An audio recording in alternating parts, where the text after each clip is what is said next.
Today is September 14th, 2017, and this video is called Radioactive Candy Dish, or I think it's also called a Vaseline jar. And two things I want to point out real quick. Look at their little symbol for this candy that I found that I kind of wanted to highlight with this video. And look at, they have a mushroom cloud as the little mascot for this toxic waste. It's candy, and they're just trying to like mess with our heads and basically try to make a joke out of the poisons that are actually happening across the world and the manufacturing of all this garbage that we consume. And this is called toxic waste. It's a candy, and look at it, it's a little barrel. It's called hazardously sour candy. You actually get stickers inside of it, and look at it, you got the toxic waste coming out of the barrel. The one that I wanted to show you though, and they don't make the packaging anymore, which I tried to find. They're called atomic fireballs. And they used to have a mushroom cloud for the packaging. And that's what those little balls are. I don't eat this candy. I don't eat candy anymore after the money that was put into my cavities and all this dental work. But here's the culprit right here. Now, this is the sticker that's on it, and it's hardly legible. So I don't know who makes it. It looks like it's an R or a P, I, maybe capital. That's it right there. It's handmade, it says, though. Doesn't say actually where it's made. That all got rubbed out. But what this is usually it's these Vaseline jars. I don't think it's hazardous to touch it. Now if this shattered and I inhaled it, that would be another story. But let me show you what it looks like. We're going to do a test on it. And I think that it's appropriate to have my caution radiation area. Now this was sitting in the old floral shop along with all those other vases that you can look up the videos that I tested.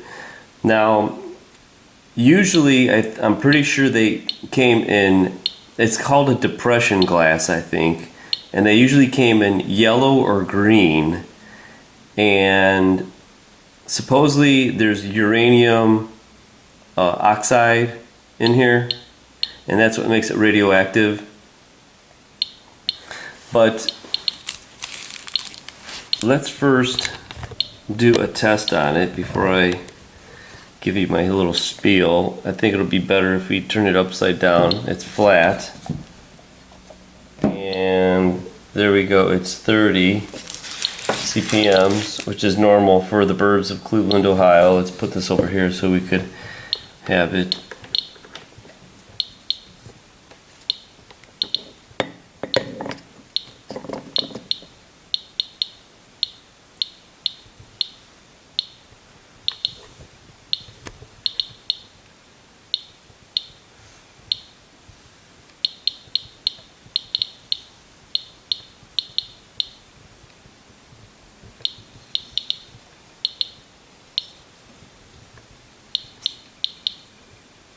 Now it needs a 30-second average, so we got to let this go for a couple minutes.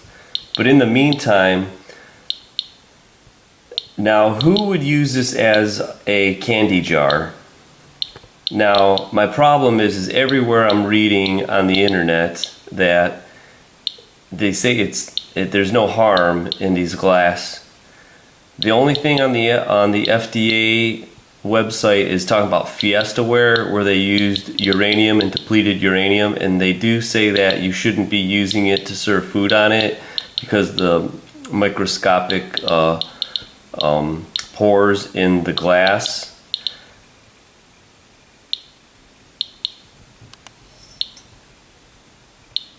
Now I don't know if I would use it. I bet you there's a lot of people that are using this as a candy dish. And there's probably a lot of debate on whether that's safe or not. But let me just throw this at you. I seen a paper on the effects of microwave on water, and what they basically say is that the treatment of water by microwave brought about changes in the pH and the mobility of water molecules, and the use of microwave tainted water increased the dissolution propensity of both aquaphilic and aquaphobic free drugs and drugs encapsulated in calcium cross-linked alginate heads. It says the changes in drug dissolution were due to the rise in molecular mobility and the reduction in crystallinity of water networks.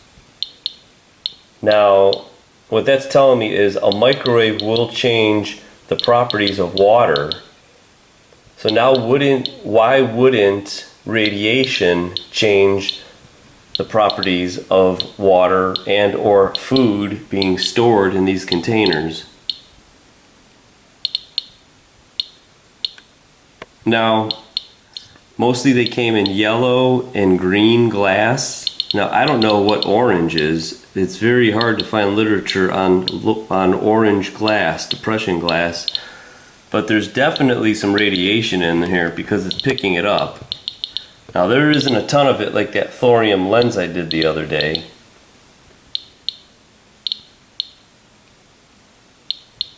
Now, let's turn this around.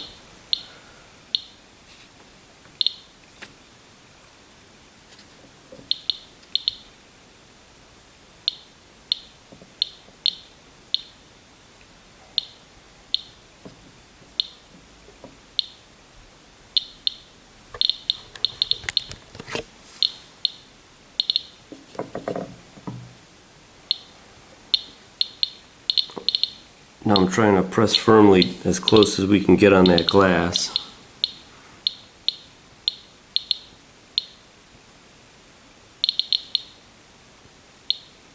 See what the high number we can get off of it.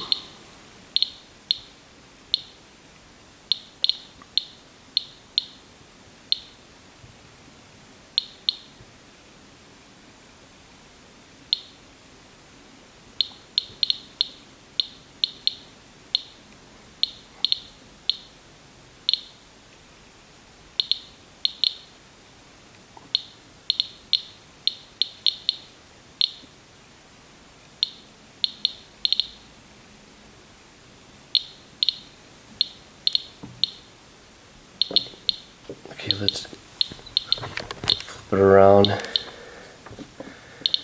real quick and see what we kind of...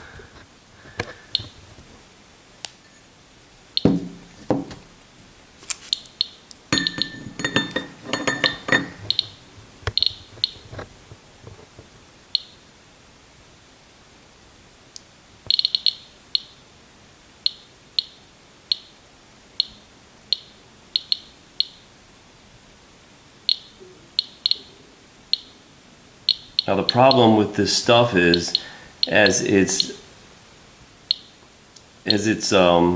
decaying, they give off gases, and I think uranium gives off radon, which is not a good gas. So that's why this is not kept in the house. This is in the garage, and they're not even mine. So I don't own these. I just have come across them. And I'm glad I don't own them, but what the I can't believe that people would collect this stuff. And there's probably millions of pieces of these things. Like I said, I don't know if orange is rare because I don't find much literature on it, but I'm pretty sure this is still uranium in here.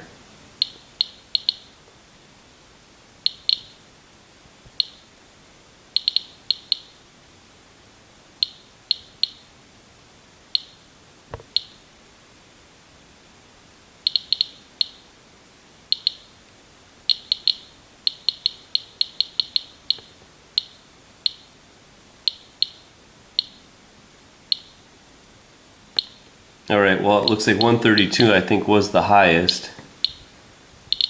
Let's take that out. Now,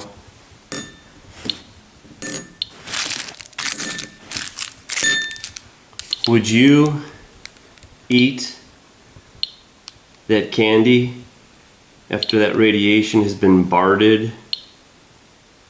Now, if it could change water molecules, I bet you definitely it could change the properties of those sugars and everything else in that fireball, the atomic fireball,